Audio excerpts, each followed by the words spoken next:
നമസ്കാരം. പ്രവാസി മലയാളിയിലേക്ക് സ്വാഗതം. ഒമാനിൽ ഇനി നിങ്ങൾ അന്വേഷിക്കുന്ന എല്ലാ മരുന്നുകളും കിട്ടണം എന്നില്ല.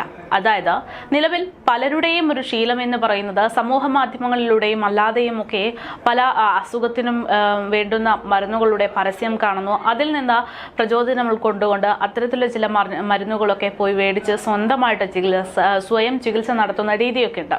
ഇത്തരക്കാർക്ക് ഇനി ഒമാനിലേക്ക് പ്രവേശനമില്ല. ഇവർ തിരയുന്ന മരുന്നുകളെല്ലാം ലഭിക്കണമെന്നില്ല എന്നുള്ള തരത്തിലുള്ള റിപ്പോർട്ടുകളാണ് ഇപ്പോൾ പുറത്തു വരുന്നത്. അതായത് ഒമാനിൽ ഇത്തരത്തിൽ പരസ്യങ്ങളിലൂടെ വ്യാജ പരസ്യങ്ങളിലൂടെയൊന്നുമുള്ള മരുന്നുകളുടെ മാർക്കറ്റിംഗ് നടക്കില്ല എന്നാണ് വിവരം.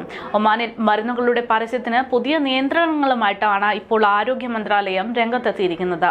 ഡ്രഗ് സേഫ്റ്റി സെന്ററിൽ നിന്ന് മുൻകൂർ അനുമതി വാങ്ങാതെ ഒരു മരുന്നും പരസ്യപ്പെടുത്താനോ പ്രോത്സാഹിപ്പിക്കാനോ പാടില്ല എന്നാണ് പുതിയ കർശനമായിട്ടുള്ള നിയമം.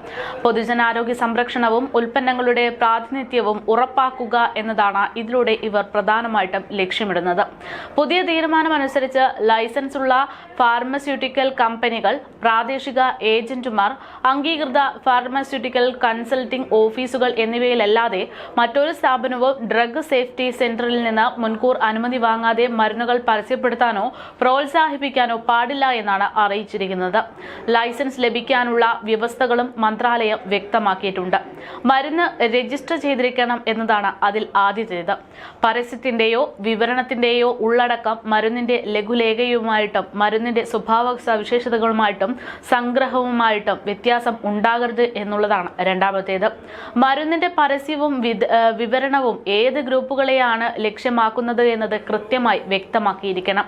അതുപോലെ തന്നെ മരുന്നിന്റെ പരസ്യത്തിലോ വിവരണത്തിലോ തെറ്റിദ്ധരിപ്പിക്കുന്ന വിവരങ്ങളോ മറ്റ് മരുന്നുകളെ ദോഷകരമായി ബാധിക്കുന്ന യാതൊരു വാക്യങ്ങളോ ഉണ്ടാകരുത് തുടങ്ങിയിട്ടുള്ള നിർദ്ദേശങ്ങളും ഇതുമായി ബന്ധപ്പെട്ട് പുറത്തുവിട്ടിട്ടുണ്ട്.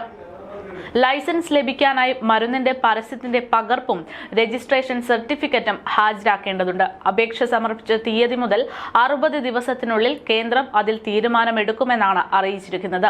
ഇതിനുള്ളിൽ മറുപടിയൊന്നും ഉണ്ടായില്ല എങ്കിൽ അപേക്ഷ നിരസിക്കപ്പെട്ടതായിട്ട് തന്നെ കണക്കാക്കേണ്ടി വരും. മരുന്ന് പരസ്യപ്പെടുത്തുമ്പോൾ ലൈസൻസ് ഉള്ളയാൾ എല്ലാ പരസ്യങ്ങളിലും മരുന്നിന്റെ ലൈസൻസ് നമ്പർ ഉൾപ്പെടുത്തണം എന്നുള്ളതാണ് മറ്റൊരു നിർദ്ദേശം.